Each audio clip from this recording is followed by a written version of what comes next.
Well, Isaiah chapter 7 is the next prophecy that he is giving. This is not the continuation of the last two chapters.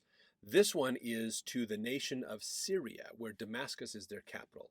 This is not Assyria, this is Syria. So there's Syria, which is a small nation more towards the coastal areas in the Middle East. Assyria was the big nation that took over everything, basically. So this is in verse 1, it says, the burden of Damascus. So the nation of Syria. Okay, so again, prophets are prophets to the world, not just to God's people. Behold, Damascus is taken away from being a city, and it shall be a ruinous heap. That's pretty strong language just by itself.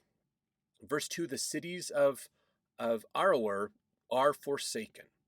They shall be for flocks, which shall lie down, and none shall make them afraid. So if you have a city that is for flocks, it means everything is flat. It's destroyed. There's no wild beasts in the area either.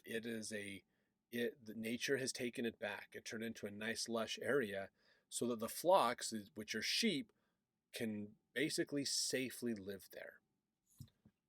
So a lot of destruction, a lot of society gone, wiped away.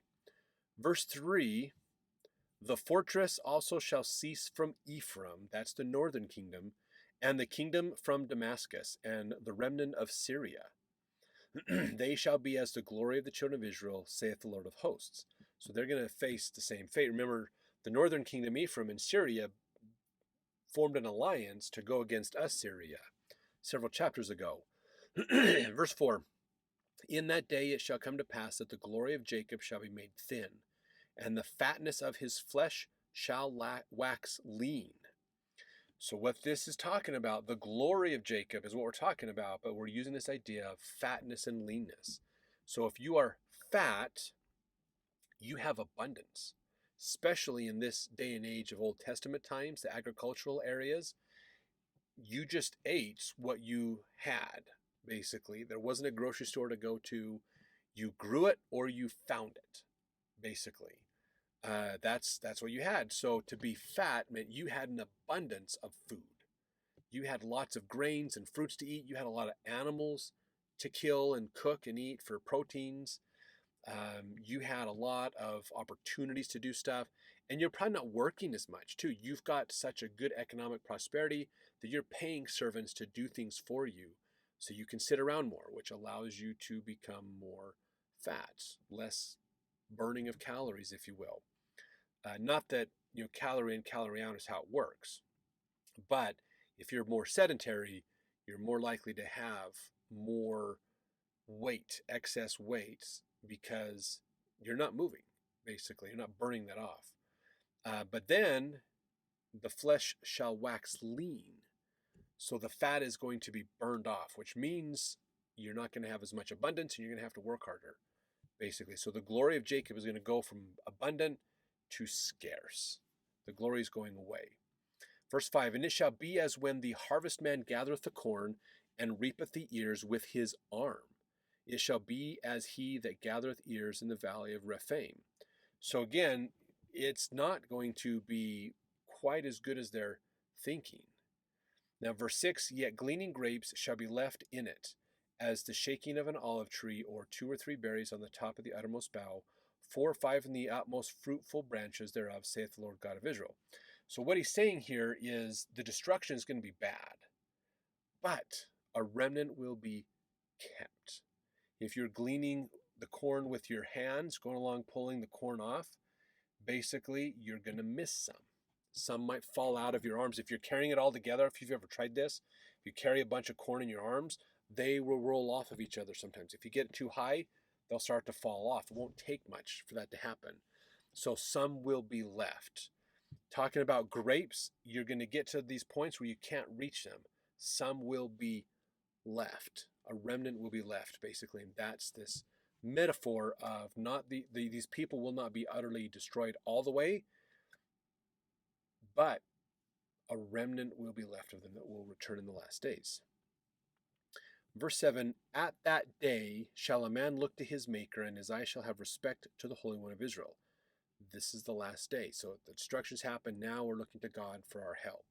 He shall not look to the altars, this is verse 8, the work of his hands, neither shall respect that which his fingers have made, either the groves or the images.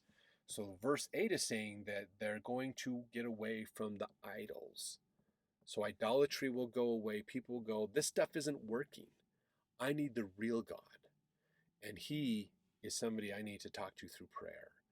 So work of their hands, he shall not look to the altars, the works of his hands, neither shall respect that which his fingers have made. Now the groves, this is the fertility god Asherah. The groves, the trees, they would have these worship services in there, or the images. These are the idols, the graven images, basically as well. So they're going to get away from their false religion and start to come back to God. Basically, kind of that idea of there's no atheists and foxholes type of a concept.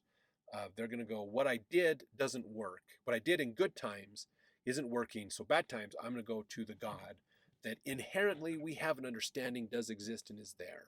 And when we get to that point where we have nothing in this world to deal with, we're going to reach for a higher power.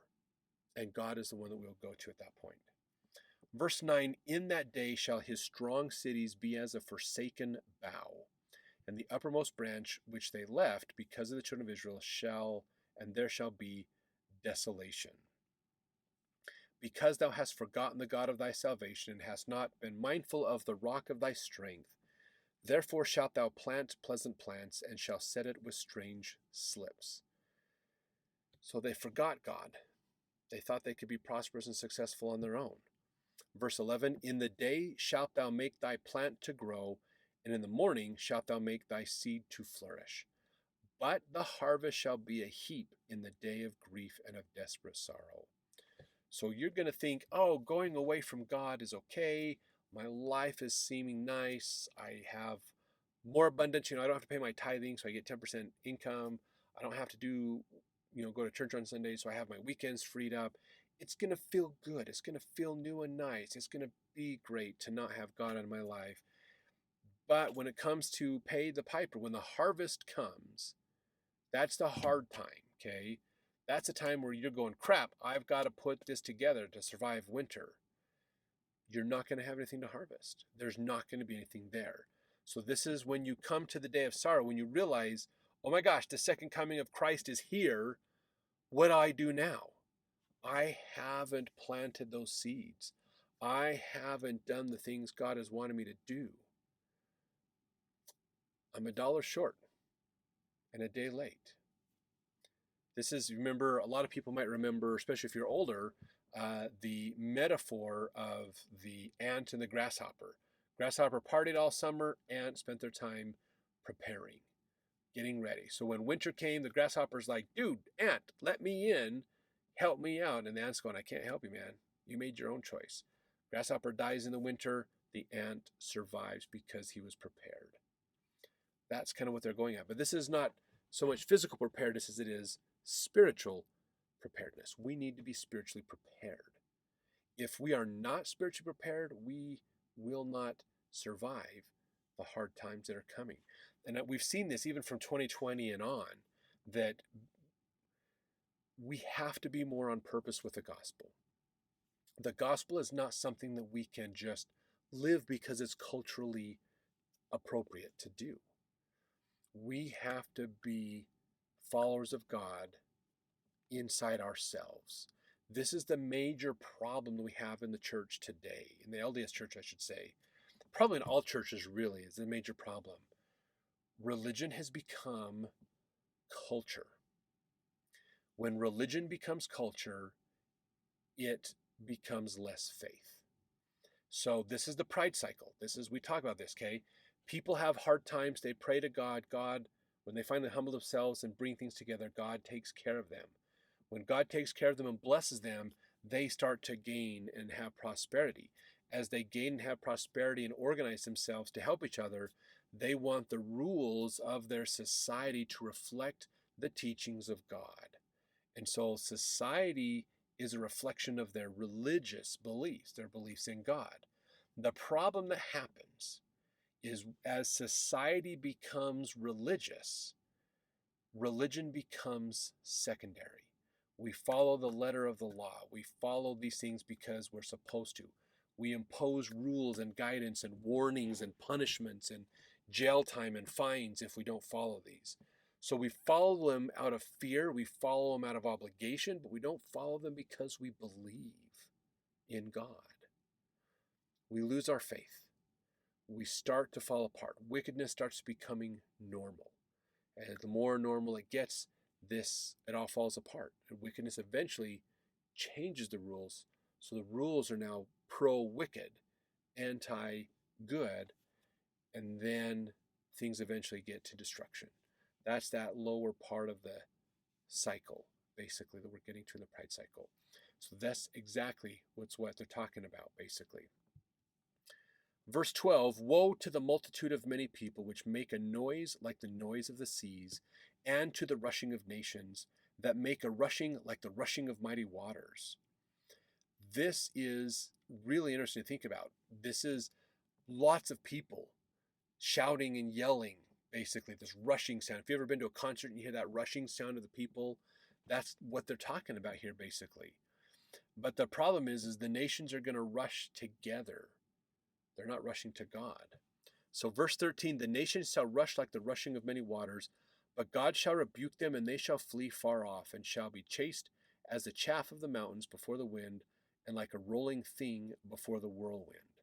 And behold, at eventide trouble, and before the morning he is not. This is the portion of them that spoil us, and the lot of them that rob us. So literally, Israel is in for some massive, massive problems with Assyria and Babylon and the destructions and things that are going to happen. And this is the nation of Syria this specifically is about. They're just going to have lots of problems when Assyria comes in to destroy them. Spiritually speaking, there's still that duality that's going on in here. The nations in the world will eventually fall apart. We'll just have people running around doing stuff. We'll just have people become more tribal. We'll have people banding together to do things. They'll come together to fight and try to destroy Israel, and it's not going to work, basically. It's all going to be for naught, because God is going to take care of Israel. Israel literally and Israel spiritually as well. As we're standing in holy places will come important in the last days. So lots of potential destruction and challenges coming for us in our day and age, basically. Like I said, we're down at the bottom of that pride cycle. We're just about to the point where it gets bad. Usually that point typically is when the prophets are rejected. When the majority of the people reject the prophets and right now they're ignoring the prophets. They haven't rejected them. When the prophets basically are killed, prophets are sought for their life, they're people really going against them, that's when we start to make that switch over, basically. And so this is an interesting challenge in a time that we're going to be facing coming up. How we get there, I don't quite know. There's a couple of different ways that it could happen that way, but just realize that's as far as I can tell, that's the point to be watching for, is when the prophets are pushed out, basically. Now that doesn't necessarily mean, the prophet like President Nelson or whoever is after him. Could be President Ballard's next in line, but we'll see who outlives who. Those guys are getting up there in age, But the thing is we think of missionary work. Missionary work is an extension of what the apostles and prophets do. Really, being a missionary is the closest anybody in the church is going to come to being an apostle a prophet or an apostle. And so missionary work will probably cease in a lot of places because of destruction and hatred against them. Why do they hate the church so much? Maybe that's a political thing. Maybe it's philosophical. Maybe it's against the religion type idea, like kick out Christianity type thing. We don't know. We're not sure. Maybe they see Christianity or Mormonism as U.S. and the world hates the U.S. and so they kick them out too. There's a lot of different opportunities of how we could get there. But that's the best as I can tell. The sign to look for is when missionary work changes, how they do things. We don't send missionaries abroad. It all pulls together. And the word has a harder time spreading. Basically, we have to pull it back, the missionary efforts, and change it because of just the nature of how things are working out. between natural disasters and political climates and stuff, it's going to happen. When that happens, that's when we make the transition to the other side of the pride cycle, and it gets really worse from there, basically. So watch out for that. Well, let's jump over to Isaiah 18 as we continue to see these great prophecies from Isaiah.